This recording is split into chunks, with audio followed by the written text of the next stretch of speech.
মেয়ের আশায় একের পর এক সন্তান নিতে থাকে জিয়ং। মেয়ে তো হয়ই না, বরং তার পরিবার পরিণত হয় একটি ছোটখাটো ফুটবল টিমে। তবে তার জীবনে ঝামেলা হয়ে আসে তারই এলাকার এক কুকুর, যে এলাকার বাকি সব কুকুরকে প্রেগনেন্ট করে বেড়াতো। আর তার যন্ত্রণায় অতিষ্ঠ ছিল পুরো গ্রামবাসী। এখন এই কুকুর জিয়ং এর জীবনে কি কি ঝামেলা পাকায়, সেটাই দেখব আজকের এই funny Korean series the pork কাটলেটসে। শুরুতেই আমরা একটা কুকুরকে দেখি, আর এই কুকুরটির নাম হলো বায়েগ্গু। সে যেখানে থাকে সেখানের আশেপাশে প্রতিবেশীর যত মেয়ে কুকুর আছে সবার সাথে সে সম্পর্ক করে এবং তাদের সবাইকে প্রেগনেন্ট করে দেয়। বোঝাই যায় এই কুকুরের চরিত্রে সমস্যা। তো বায়েগ্গু সারাক্ষণই সব জায়গায় মেয়ে কুকুরের সন্ধানে ঘুরতে থাকে। ওর এছাড়া আর কোনোই কাজ নেই। আর তার এই নেচারের জন্য সেই গ্রামের সবাই তো অনেক বেশি ফ্রাস্ট্রেটেড। তারা কোনোভাবে বায়েগ্গুর হাত থেকে তাদের কুকুরকে আটকাতেই পারছিল না। তো তখনই একদিন দেখা যায় বায়েগ্গু ঘুরতে ঘুরতে একটি বিদেশি মেয়ে কুকুরের প্রেমে পড়ে যায়, যার নাম হলো শ্যারন। তো সে শ্যারনকে দেখে তার কাছে আসতে গেলে সেখানেই চলে আসে তার মালিক, অর্থাৎ শ্যারনের মালিক। সে এসেই তাকে বাঁচিয়ে নেয় আর বায়েগ্গুকে খেতে দিয়ে সেখান থেকে চলে যায়। আর এরপর বায়েগ্গুও সেখান থেকে যায়। কিন্তু এরপর শ্যারনের মালিক গ্রামের হেড জিয়ং এর কাছে চলে আসে বায়েগ্গুর ব্যাপারে নালিশ করতে। আর জিয়ং তো তখনই চলে যায় ওই বায়েগ্গুর বাসায়। বায়েগ্গুর মালিক হলো একজন বৃদ্ধ মহিলা, তার নাম চুন। তো চুনের কাছে গিয়ে যখন জিয়ং বলে যে সে যেন তার কুকুর, অর্থাৎ ওই বায়েগ্গুকে একটু বেঁধে রাখে, কারণ প্রতিবেশী তাদের বিদেশি কুকুরের উপর বায়েগ্গুর নজর থাকার কথা জানিয়েছে। এই কথা শুনে চুন তো অনেক বেশি বিরক্ত হয়। আসলে বায়েগ্গুকে নিয়ে কেউ কিছু বললে তার একেবারেই সহ্য হয় না। এর জন্য সে খুবই বিরক্ত হয়ে জিয়ংকে বলে যে সে দেখে নিবে কি করা যায়, সে যেন এখন এখান থেকে যায়। তো জিয়ং চলে আসলেই চুন বায়েগ্গুর কাছে যায় আর তাকে বলে যে সে যেন ওই শ্যারনের কাছে না যায়, তার জন্য তো গ্রামের সকল কুকুরই পাগল। এটা বলে সে তাকে আদর করে আর তাকে আরও খেতে দেয়। যাক, তো পরদিন সকালেই আমাদেরকে জিয়ং এর ফ্যামিলিকে দেখানো হয়। তার হলো 3টা ছেলে। তো এই 3টা ছেলেই দেখা যায় সকালে উঠেই বাসায় অনেক বেশি শোরগোল করতে থাকে। তার মধ্যে জিয়ং এর কাছে আবারও আর একজনের থেকে বায়েগ্গুকে নিয়ে কমপ্লেইন আসে। জিয়ং তখন বায়েগ্গুর ব্যাপারে তার ওয়াইফ লিমকে জানায়। লিম তখন তাকে বলে যে সে যেন বায়েগ্গুকে বেঁধে রাখতে বলে, তাহলেই তো সব সমস্যার সমাধান হয়ে যায়, তাই না? জিয়ং তখন বলে ঠিক আছে, সে এখন এটাই করবে। এরপরই তারা চলে যায় বাজারে। তখনই সেখানে একজন পরিচিত দোকানদার মহিলা জিয়ংকে বলে যে তার তো 3টা ছেলে হলো, এখন একটা মেয়ে নেওয়া দরকার, আর তার বয়সও তো কম হলো না। লিম তো এটা শুনে লজ্জা পেয়ে যায়। এরপরই পাশের দোকানদার জিয়ং এর কাছে কমপ্লেইন করে যে তার দোকানের চাইনিজ ইয়াম কেউ কিনছে না, এই বিষয়টা যেন জিয়ং একটু দেখে। জিয়ং তখন তাকে জানায় ঠিক আছে, সেই ব্যাপারটা দেখবে, সে যেন চিন্তা না করে। এরপরে আমাদের রাতের দৃশ্য দেখানো হয়। আমরা একটি বাচ্চা ছেলেকে দেখি, তার নাম হলো বক চিয়ল। সে হলো চুনের নাতি। তো বক প্রত্যেকবারই পর্ক কাটলেট নিজে না খেয়ে বায়েগ্গুর জন্য নিয়ে আসতো। আজও যখন সে নিয়ে আসে তখন সে দেখে চুন বায়েগ্গুকে বেঁধে রেখেছে। এটা দেখে তো তার অনেক কষ্ট হয়, আর চুনও এটা সহ্য করতে পারে না। কিন্তু তার কাছে তো করার কিছুই ছিল না, কারণ তার প্রতিবেশীরা বায়েগ্গুর নামে শুধু নালিশই করে যেত। যাক, তো পরের দিন সকালেই দেখা যায় বায়েগ্গু আবারও একটা কাণ্ড ঘটিয়ে ফেলেছে।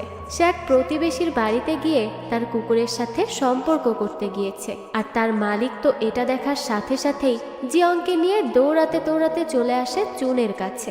আর এসেই তাকে বলে যে সে তার কুকুরকে কেন আটকাচ্ছে না। চুন তাকে বলে যে সে তো বায়েগ্গুকে বেঁধেই রেখেছিল, আর যদি বায়েগ্গু তার কুকুরের সাথে কিছু করেও থাকে তাহলে তো এটা দুই পক্ষের ভালোবাসার জন্যই হচ্ছে, এখানে এত নিষেধ করার কি আছে। এটা শুনে জিয়ং বলে যে সে তো শুধু একজনকে ভালোবাসে না, সে তো সব কুকুরকে ভালোবাসে এবং তার তো বাচ্চারও অভাব নেই। এত এনার্জি যে কিভাবে আসে একটা কুকুরের মধ্যে।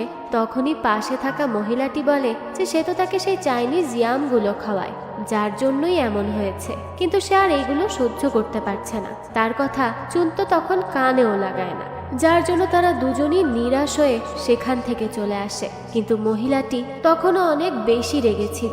সে জিয়ংকে এই ব্যাপারে কিছু করতে বলে। জিয়ং বলে যে সে তো কুকুরটিকে বেঁধে রেখেছিল, কিন্তু বকচিয়ল হয়তো তাকে ছেড়ে দিয়েছে। তখনই সেখানে একটা কিউট মেয়ে তার বাবার সাথে আসে, আর এই মেয়েটি হলো আরিয়াম।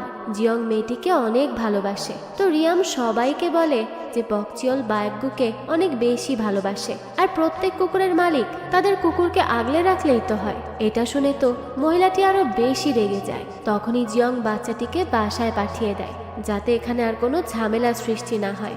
এরপরই সে নিজের কাজে যায়। দৃশ্য পরিবর্তন হলে আমরা দেখতে পাই জিয়ং একটি স্বপ্ন দেখতে থাকে। সে দেখে যে সে তার মেয়ের সাথে খেলছে। এর থেকেই বোঝা যায় তার একটি মেয়ের কত শখ। সে সবসময়ই একটি মেয়ে চেয়েছিল, কিন্তু বিধাতা তো তাকে তিনটা ছেলের বাবা বানিয়ে দিয়েছে। আর এই তিনটা ছেলে অনেক বেশি লাফালাফি আর দৌড়াদৌড়ি করতে থাকে, যে কারণে সে অনেক বেশি বিরক্ত হয়ে গেছে। তো পরদিন সকালে সে কোনোভাবে ঘুম থেকে ওঠে। এরপর লিম খাওয়ার সময় বলে যে তার তো বমি বমি লাগছে। আর এটা শুনে তো দুইজন অনেক বেশি ঘাবড়ে যায়। তাই লিম তার প্রেগন্যান্সি টেস্ট করতে যায়। সেই সময় সে প্রে করতে থাকে যেন সে কোনোভাবে প্রেগনেন্ট না হয়, কারণ 3 ছেলের যন্ত্রণায় সে অলরেডি অতিষ্ঠ।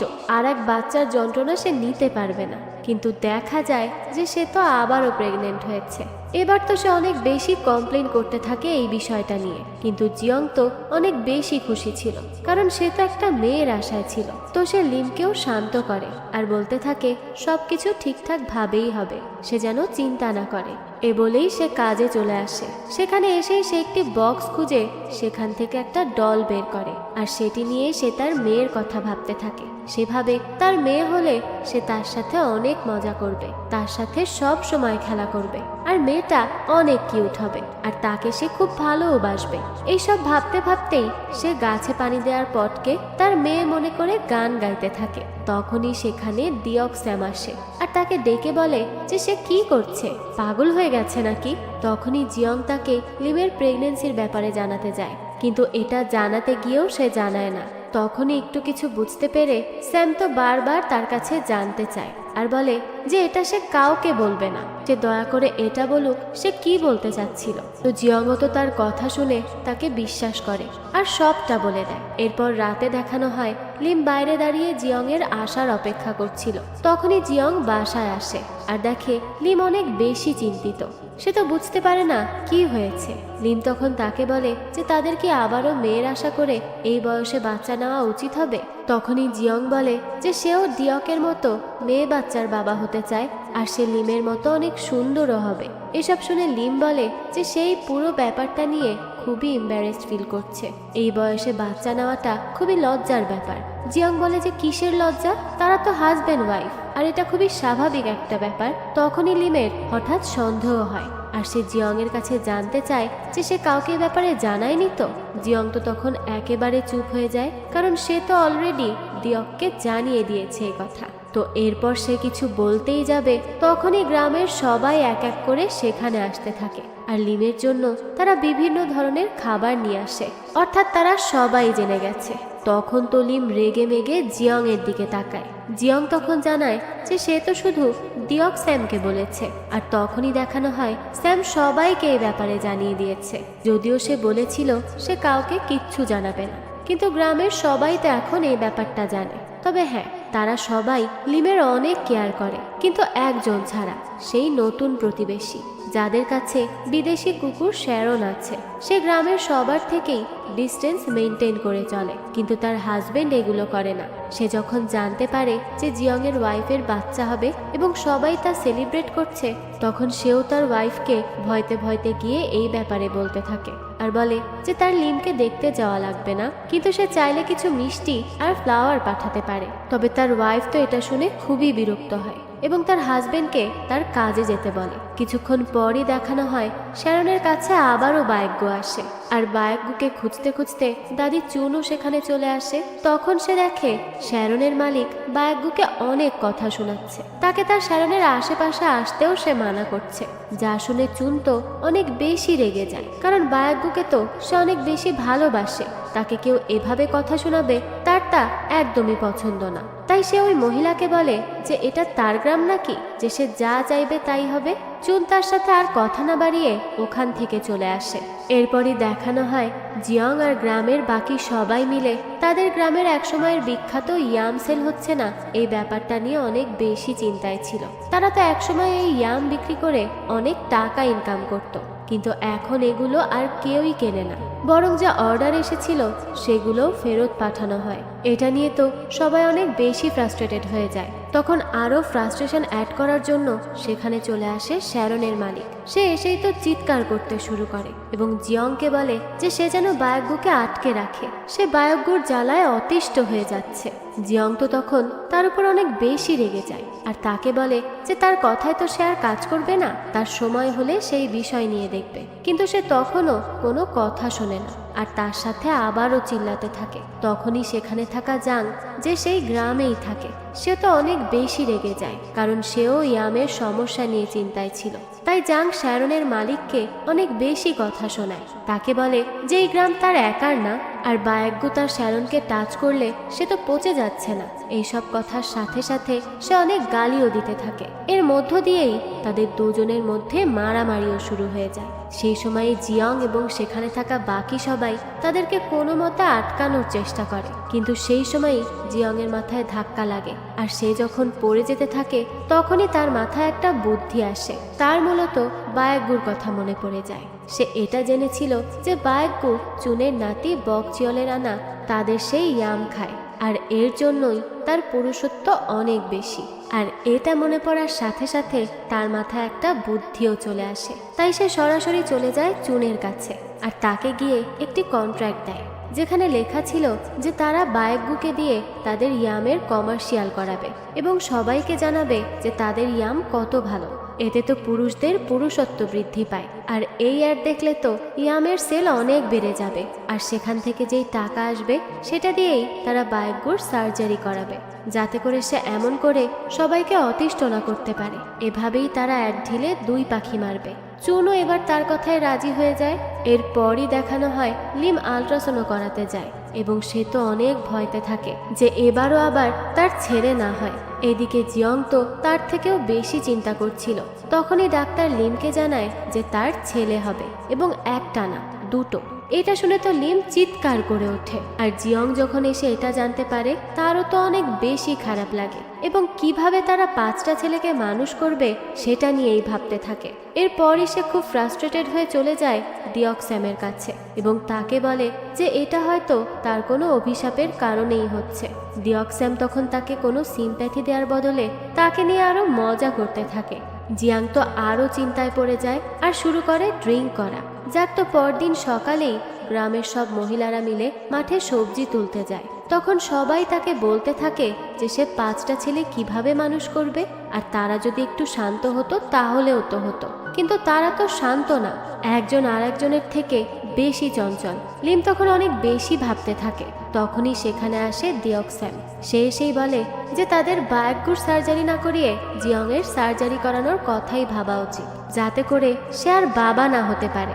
লিম তো তখন এটা নিয়েই ভাবে আর তার জিয়ংয়ের উপর অনেক বেশি রাগ হয়। এর জন্য সে জিয়ংয়ের কাছে গিয়ে এই ব্যাপারে বলতে থাকে যে তার জন্য সে প্রেগনেন্ট হচ্ছে বারবার। এসব তার আর ভালো লাগছে না, তাই সে যেন তার সার্জারি করিয়ে নেয়, না হলে সে এখান থেকে চলে যাবে আর কখনোই আসবে না। কিন্তু জিয়ং তার কথা শুনে রাজি না হলে লিম সেখান থেকে চলে যায় জাংয়ের বাসায়। জাংয়ের বাসায় বাকি সবাই আসলে সে সবার সামনে কাঁদতে থাকে এবং বলে যে তার তো জীবন শেষ হয়ে যাচ্ছে, সে আর বাঁচতে পারছে না, জিয়ংকে সার্জারি করাতেই হবে। কিন্তু সে তো মানছে না। এগুলো নিয়ে কথা বলতে বলতেই সেখানে চলে আসে শ্যারনের মালিক অর্থাৎ নোনা। সে এসেই জাং এবং বাকি সবার কাছে ক্ষমা চায় আর বলে যে আসলে সে কখনো মা হতে পারবে না, এর জন্য সে সব সময় কষ্টে থাকতো। আর যখন সে লিমের মা হওয়ার কথা শোনে তখন ফ্রাস্ট্রেশনে এসে সে বায়গ্যুকে অনেক কথা শোনায়। তার কষ্টের কথা শুনে তো সবার এখন তার উপর মায়া হয়, তাই সবাই তাকে ক্ষমাও করে দেয়। তখনই তারা জিয়ংকে নিয়ে কথা বলতে থাকে। সে সময় নুনা জানায় যে তার হাজবেন্ড এই সকল সার্জারি বিষয়ক ডাক্তার, তাই সে যেন জিয়ংকে তার হাজবেন্ডের সাথে কথা বলতে বলে। এরপরই রাতের বেলা দেখানো হয় জিয়ং একা তার বাচ্চাদের সামলাতে পারে না। তখনই তার কাছে জাংয়ের কল আসে। জাংয়ের পাশে বসে লিম তাকে বলে যে সে যেন সার্জারির বিষয়ে নুনার হাজবেন্ডের সাথে আজকেই দেখা করে, না হলে সে আর কখনো বাসায় ফিরবে না। জিয়ং তখন না চাইতেও নুনার হাজবেন্ডের সাথে দেখা করে, কিন্তু সে যে কি বলবে কিছুই বুঝতে পারে না, তাই সে আবারও ওখান থেকে চলে আসে। পরদিনই দেখা যায় গ্রামের মহিলা মণ্ডল এবং ডিয়ক্স্যাম মরেই বসে থাকে, কারণ তারা নুনার কাছ থেকে শুনতে যাচ্ছিল যে কালকে জিয়ং তার হাজবেন্ডের সাথে কি কথা বলেছে। তখন নুনা এসে জানায় যে জিয়ং কোনো কথা না বলেই চলে গেছে। এটা শুনে তো তারা সবাই অনেক বেশি ফ্রাস্ট্রেটেড হয়ে পড়ে। এরপরই সেখানে জিয়ং চলে আসে আর তাদের কথা শুনে ফেলে। চুন তখন জিয়ংকে জানায় যে সে বায়াগ্যুর সার্জারি করাতে রেডি আছে, এখন এর জন্য জিয়ংকেও করাতে হবে। তাদের সবার জোড়াজুড়িতে পরে জিয়ং নুনার হাজবেন্ডের কাছে অ্যাপয়েন্টমেন্ট নিয়ে নেয়। সেখানে গিয়ে নুনার হাজবেন্ড তাকে বুঝিয়ে বলে, সে বলে এই সার্জারি কোনো মেজর সার্জারি না এবং এতে কোনো ক্ষতিও হবে না, শুধু সে আর বাবা হতে পারবে না। জিয়ং তখন অলমোস্ট তার কথায় রাজি হয়ে সার্জারির জন্য সাইন করতে যাবে, কিন্তু তখনই সে আবার ভয় পেয়ে বলতে থাকে যে তার ভাবতে আরো কিছু সময় লাগবে।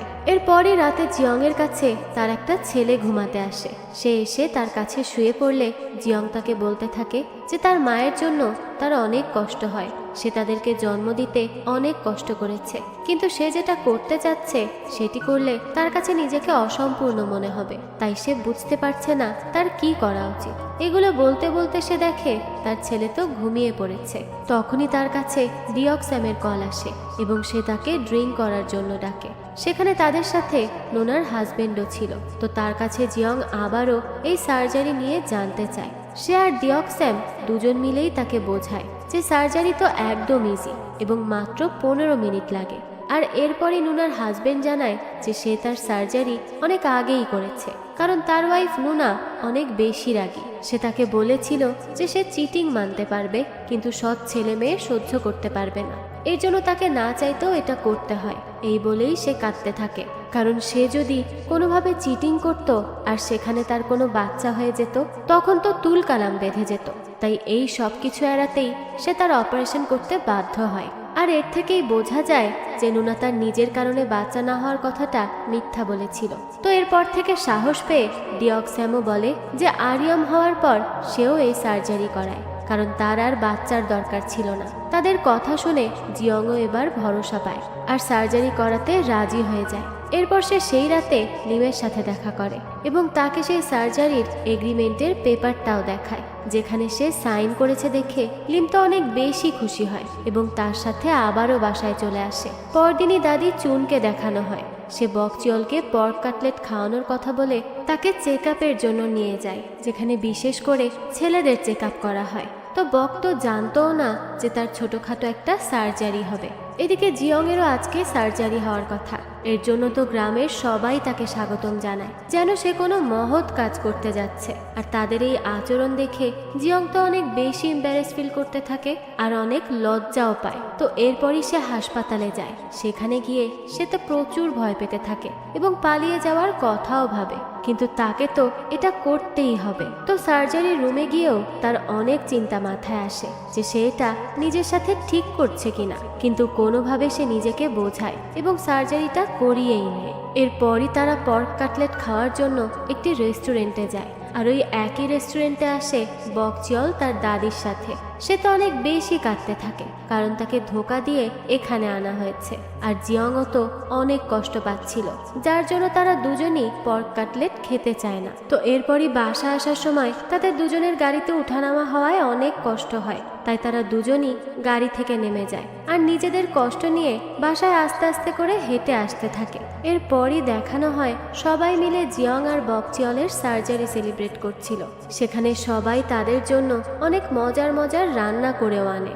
এরপর গ্রামের সবাই আসলে একসাথে মিলে বেশ মজা করে সময় কাটায়। এর থেকেই বোঝা যায় যে এই গ্রামে কারো প্রাইভেসি নেই, সবাই সবার ব্যাপারে সব জানে এবং মিলেমিশে থাকে। যাক, তো জিয়ং আর বকচিয়লের খাওয়া দাওয়া হয়। তখন তো সব বড়রা ড্রিঙ্ক করলেও জিয়ংকে নুনার হাজবেন্ড আজকে ড্রিঙ্ক করতে মানা করে, কারণ তার সার্জারি হয়েছে। তো এরপরই জিয়ং বকচিয়লকে নিয়ে বাইরে আসে আর বলে সে বকচিয়লকে তার বাসায় পৌঁছে দিয়ে নিজে বাসায় চলে যাবে, তারা যেন সবাই এখানে এনজয় করে। তো জিয়ং বকচিয়লকে বাসায় নিয়ে আসে এবং তাকে সাবধানে থাকতে বলে। এরপর বলে যে বায়াগ্যুর অপারেশন কবে হবে। বকচিয়ল জানায় যে অপারেশন কালকে হবে এবং কালকে কমার্শিয়ালের লোকেরাও আসবে। এরপরই বকচিয়ল বাসায় গেলে জিয়ং বায়াগ্যুর সাথে কথা বলতে থাকে এবং তার সাথে নিজের কষ্ট শেয়ার করে। কারণ বায়গ্গুর সাথেও কালকে তাই হবে যা তার সাথে আজকে হয়েছে। তো এরপরই সে খেয়াল করে সেখানে মদ রাখা, যেটি তার অনেক পছন্দের ছিল। তার তখন ডাক্তারের কথা মনে পড়ে যে তাকে এটা মানা করেছিল, কিন্তু সে একটু টেস্ট করবে ভেবে পুরোটাই খেয়ে নেয়। এরপর তো সে মাতাল হয়ে বায়গ্গুকে বলতে থাকে যে সে কেন সবার প্রেসারে এসে সার্জারি করাবে, তার নিজেরও তো ইচ্ছা আছে, তার এসব করা উচিত না। এরপরই দেখানো হয় পরদিন সকালে কমার্শিয়ালের লোকেরা চলে আসে আর তারা বায়গ্গুকে দেখতে চায়, কিন্তু দেখা যায় বায়গ্গুর ঘর থেকে বেরিয়ে আসে জিয়ং। এটা দেখে তো সবাই অনেক বেশি অবাক হয়ে যায় এবং সে এখানে কি করছে আর বায়গ্গুই বা কোথায় গেছে তা তারা বুঝতে পারে না। এরপর থেকে তো গ্রামের সবাই মিলে বায়গ্গুকে খুঁজতে শুরু করে, কিন্তু কোনোভাবে কোথাও তাকে খুঁজে পায় না। তারা আশেপাশের গ্রামেও অনেক খোঁজাখুঁজি করে, কিন্তু বায়গ্গুকে তারা কোথাও পায় না। এর জন্য সবাই মিলে মিটিংয়ে বসে। জিয়ং বলে যে হয়তো সে বায়গ্গুকে ছেড়ে দিয়েছে বা সে হয়তো কিছু করেনি, তো এটা নিয়ে ভেবে আর কোনো লাভ নেই, কারণ সে তো অনেক বেশি ড্রাঙ্ক ছিল। তাদেরকে যে করেই হোক বায়গ্গুকে খুঁজতে হবে, কারণ দাদি চুনের জন্য বায়গ্গু তার ছেলের মতো ছিল। তার ছেলে মারা যাওয়ার আগে তার কাছে বায়গ্গুকে রেখে গিয়েছিল, তাই তাদেরকে বায়গ্গুকে খুঁজতে হবে। এরপরে জিয়ং ভাবে যে হয়তো বায়গ্গুর কোনো শত্রুই তাকে নিখোঁজ করেছে, কিন্তু বায়গ্গুর শত্রু তো গ্রামের সবাই ছিল। এর জন্য তারা কাকে রেখে কাকে সন্দেহ করবে, তাই তারা এগুলো বাদ দিয়ে প্রথমে পেমফ্লেট সব জায়গায় ছড়িয়ে দেয়, বায়গ্গুকে খোঁজার কথা ভাবে, কিন্তু কেউই বায়গ্গুর কোনো খবর দিতে পারে না। এরপরই দেখানো হয় সবাই বায়গ্গুকে খুঁজতে খুঁজতে তাদের এনার্জি শেষ করে ফেলে। এরপর সবাই তাদের রোজগার কাজে লেগে পড়ে। এর মধ্য দিয়েই লিমের টুইনেরও জন্ম হয় আর জিয়ংয়েরও প্যারা আরো বেশি বেড়ে যায়। তখনই তাদের গ্রামের মিটিং থাকে। জিয়ং সেখানে আসে আর সবাইকে সিঙ্গিং কম্পিটিশনের কথা বলে। সেই সময় দিয়ক স্যাম সেখানে তার সাথে এইসব সিরিয়াস বিষয় নিয়ে মজা করতে থাকে। এতেই তো জিয়ংয়ের সাথে তার কথা কাটাকাটি হয়ে যায়। আর এটা করার পরই জিয়ং যখন সবাইকে তাকে আবারও হেড বানানোর জন্য সাইন করতে বলে, তখন দিয়ক স্যাম বলে যে তারা ইলেকশন চায়, অর্থাৎ সেও প্রার্থী হয়ে দাঁড়াবে এবার। এটা শুনে তো জিয়ং অনেক বেশি রেগে যায়, কিন্তু এটা তো তার হাতে নেই। এই জন্য তাকে দিয়ক স্যামকে নিজের কম্পিটিটর হিসেবে মেনে নিতে হয়। আর এরপরই আসে স্পিচ দেওয়ার দিন। সেই দিন প্রথমে দিয়ক তার স্পিচ দেয় এবং অনেক অনেক আশ্বাস দেয় মানুষকে, কিন্তু সবাই তো জানতো যে এই গ্রামে এগুলো করা কোনোভাবেই সম্ভব না। এর জন্য তাড়াতাড়ি স্পিচে একটুও খুশি হয় না। এরপরই জিয়ং এর টার্ন আসে। সে তো অনেক ভয়তে ভয়তে কিছু বলার পয়েন্ট রেডি করে আর স্টেজে ওঠে। আর যখনই সেই স্পিচ দিতে যাবে তখনই দেখা যায় যে তার কাছে সেই কমার্শিয়াল কোম্পানি থেকে কল আসে এবং তাকে বলা হয় যে তারা বায়গ্গুর সেই কমার্শিয়াল করতে চায়। তারা কি বায়গ্গুকে খুঁজে পেয়েছে? তো এটা জেনেই তো জিয়ং এর মাথায় আবারও একটা বুদ্ধি আসে। সে সবাইকে বলে যে তাদের ইয়ামের বিক্রির সমস্যা একমাত্র দূর করতে পারবে বায়গ্গুর কমার্শিয়াল, তাই তাদেরকে এখন যে কোনো মূল্যেই বায়গ্গুকে খুঁজে বের করতে হবে। এটা শুনেই তো দিয়ক স্যাম চিৎকার করে ওঠে আর বলতে থাকে যে তাহলে যে আগে বায়গ্গুকে খুঁজে বের করবে সেই হবে এই গ্রামের হেড। জিয়ংও তো তার এই চ্যালেঞ্জে রাজি হয়ে যায়। আর এরপর থেকেই দেখা যায় দুই পক্ষেরই বায়গ্গুকে খোঁজার কাজ শুরু হয়ে যায়। তারা চারিদিকে তন্ন তন্ন করে খুঁজতে থাকে। এখন এটাই দেখার পালা কে হবে গ্রামের হেড। তো এরপরই আমাদেরকে জিয়ংকে দেখানো হয়। সে তো বায়গ্গুর বাসার মধ্যে ঢুকে তার সাইকোলজি বোঝার চেষ্টা করছিল। সে বোঝার চেষ্টা করে যে বায়গ্গু আসলে কখন কি ভেবে কোন দিকে যেতে পারে। তখনই সেখানে সেই একই কাজ করতে থাকে দিয়ক স্যাম।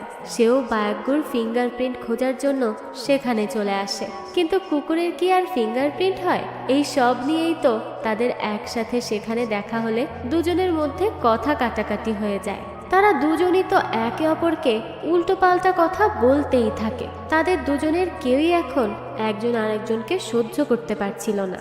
যাক, তো এরপরই দেখানো হয় জিয়ং আর দিয়ক স্যাম আর বাকি সবাই মিলে একসাথে এক জায়গায় একত্রিত হয়। সবার একটাই আগ্রহ যে বায়গ্গুকে খোঁজার কাজ কত দূরে গেল। তখন তারা দুজনেই জানায় যে তারা কোনো ক্লুই এখন পর্যন্ত পায়নি। তখনই সেখানে দৌড়াতে দৌড়াতে জাং আসে আর সবাইকে বলে যে তার কুকুরের বাচ্চা হয়েছে, অর্থাৎ নিশ্চয়ই বায়গ্য আশেপাশেই আছে, কারণ বায়গ্য ছাড়া তো এই কাজ আর অন্য কেউ করতে পারে না। সেই তার কুকুরকে প্রেগনেন্ট বানিয়ে দিয়েছে।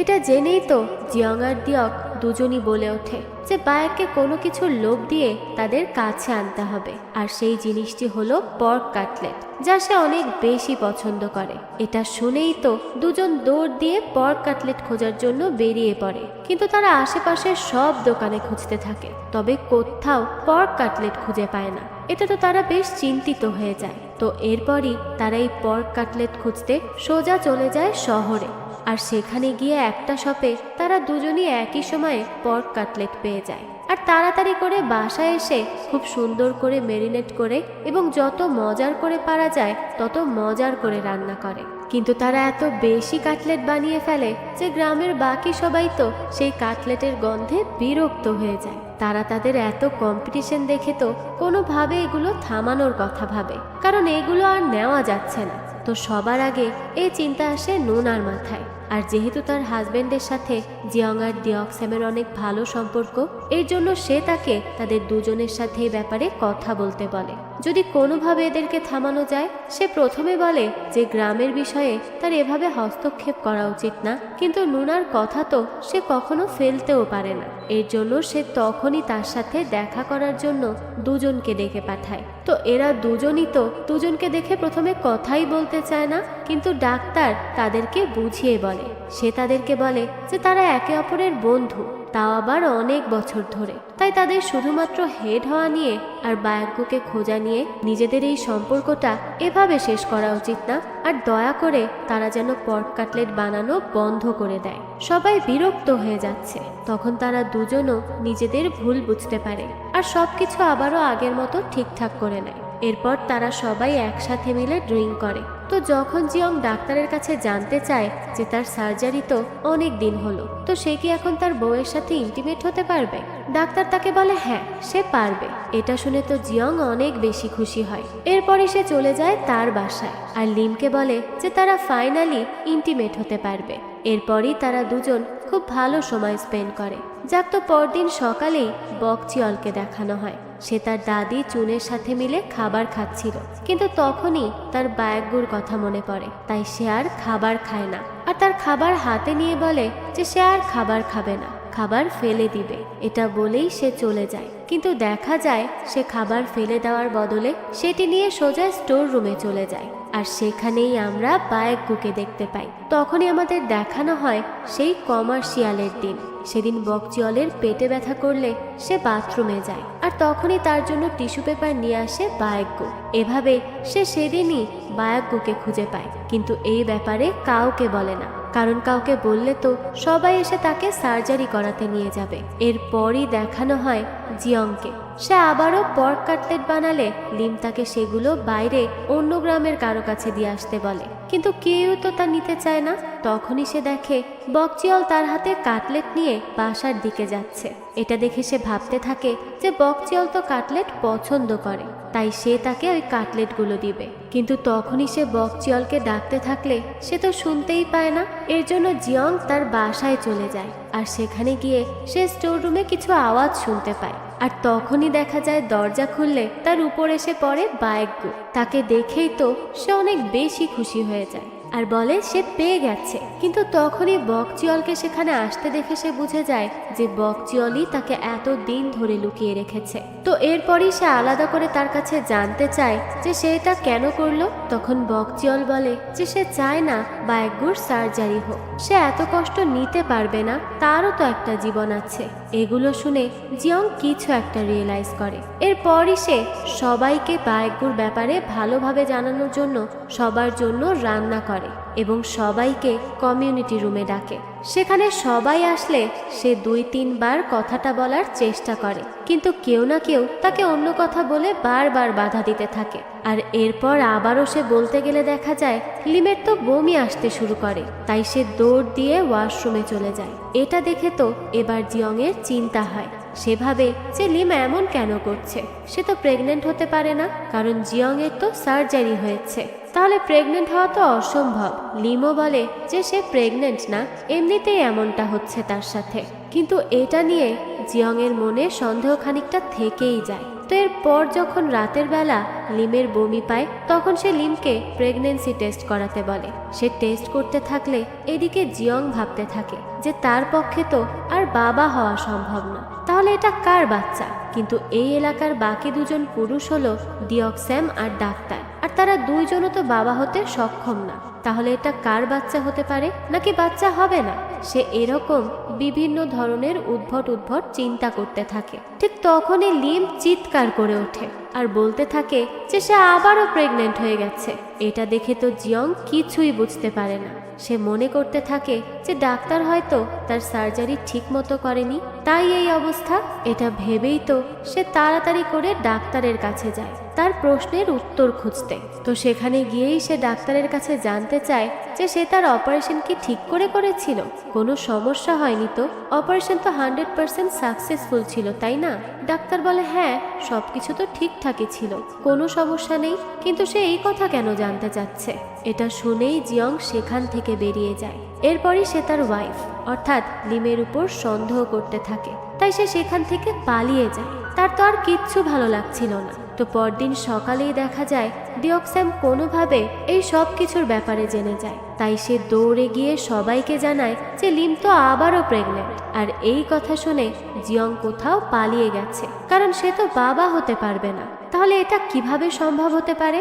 এগুলো শুনে তো গ্রামের সবাইও অনেক অবাক হয়। আর এরপরই পুরো গ্রামে এই ব্যাপারটা ছড়িয়ে যায়। এরপর তারা সবাই মিলে জিয়ংকে খুঁজতে থাকে। এইদিকে লোকমুখে শুনে নুনাও এই ব্যাপারে জেনে যায়, তাই সে তার হাজবেন্ডকে কল করে। এরপর তাকে বলে যে সে জিয়ং এর কেমন অপারেশন করিয়েছে, তার ওয়াইফ তো প্রেগনেন্ট। ডাক্তার বলে যে সে যেন জিয়ংকে তার কাছে চেক আপের জন্য আসতে বলে, না হলে তো সে এর কারণ বলতে পারছে না। সে তো অপারেশনটা ঠিকঠাক মতোই করেছিল, কিভাবে এসব হলো সেটা তো সে নিজেও বুঝতে পারছে না। তখনই আমাদের জিয়ংকে দেখানো হয়, সে এদিক ওদিক ঘুরে বেড়াতে থাকে। সে তো একদম পাগলের মতো হয়ে গিয়েছিল, সবকিছু তার কাছে কষ্টের মনে হচ্ছিল। আর এরপরই সে ভোরবেলা অনেক ড্রিঙ্ক করতে থাকে। তাকে দেখে সবাই বলতে থাকে যে তার বউ তাকে চিট করেছে নাকি, যে সে এমন করছে।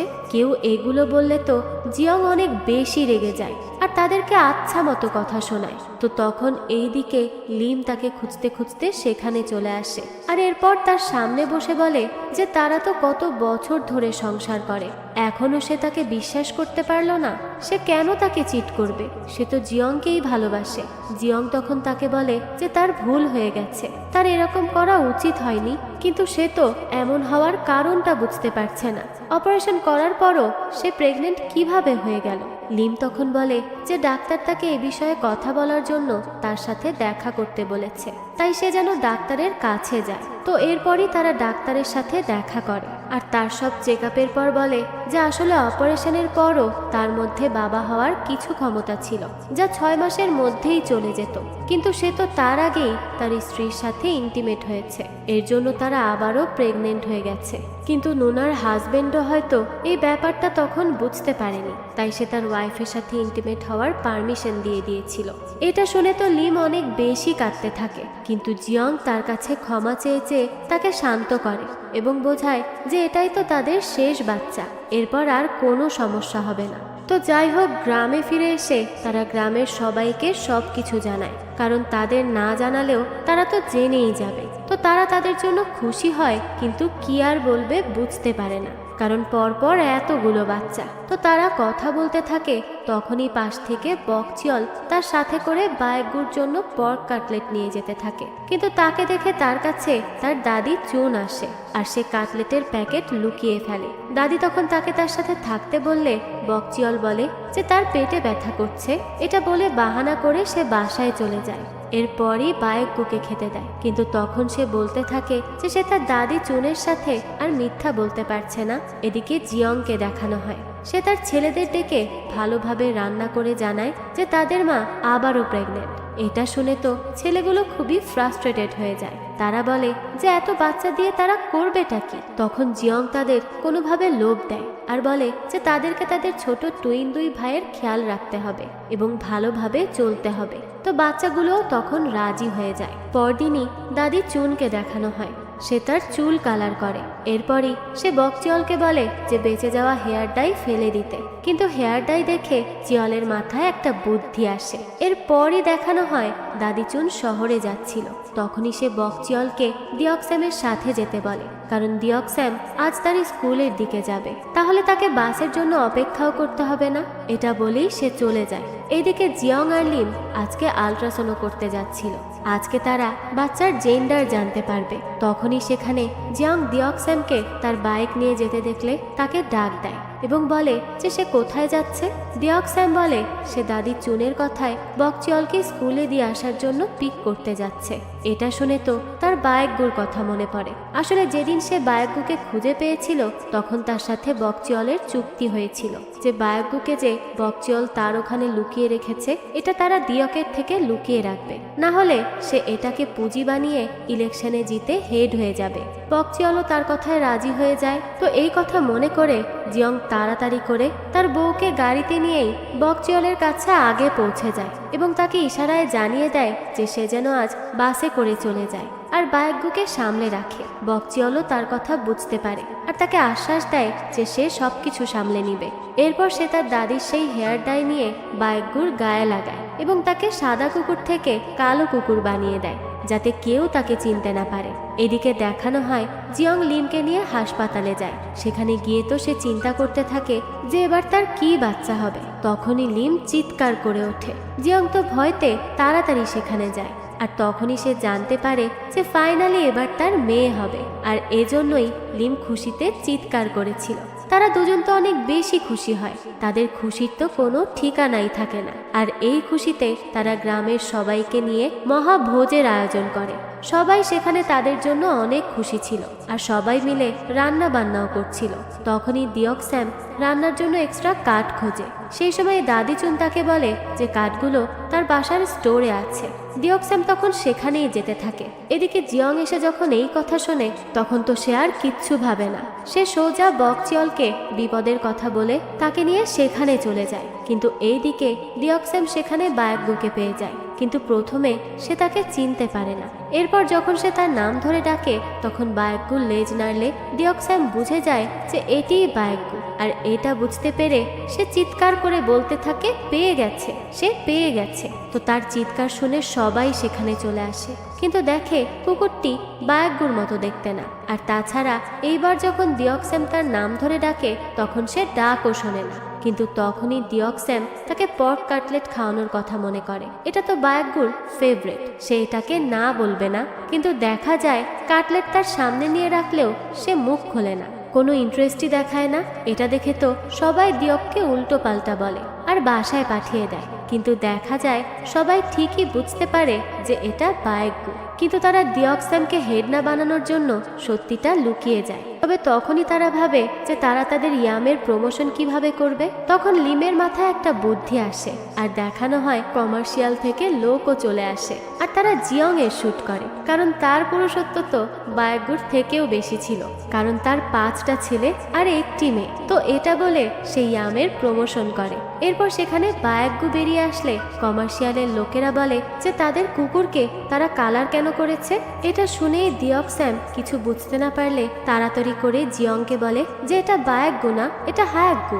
এরপরই আমাদেরকে ফ্ল্যাশব্যাক দেখানো হয়। বকচিয়ল বায়েকগুর অনেক ট্রেনিং দেয় এবং তাকে বোঝায় যে সে যেন অন্যের থেকে পর্ক কাটলেট না খায়। অনেক ট্রেনিং দিতে দিতে বায়েকগু ঠিকই বুঝে যায়। তো এর জন্যই সে ডিঅকের দেওয়া কাটলেট খায়নি। কিন্তু এরপর দাদি চুনের ফ্ল্যাশব্যাক দেখানো হয়। সে একটি দোকানে যায় আর সেখানে নিজের জন্য হেয়ার ডাই না নিয়ে কুকুরের জন্য নেয়। অর্থাৎ সে আগে থেকেই জানতো যে বায়েকগু তার নাতির কাছেই আছে, কিন্তু সেও তো বায়েকগুকে সার্জারি থেকে প্রোটেক্ট করতে চেয়েছিল।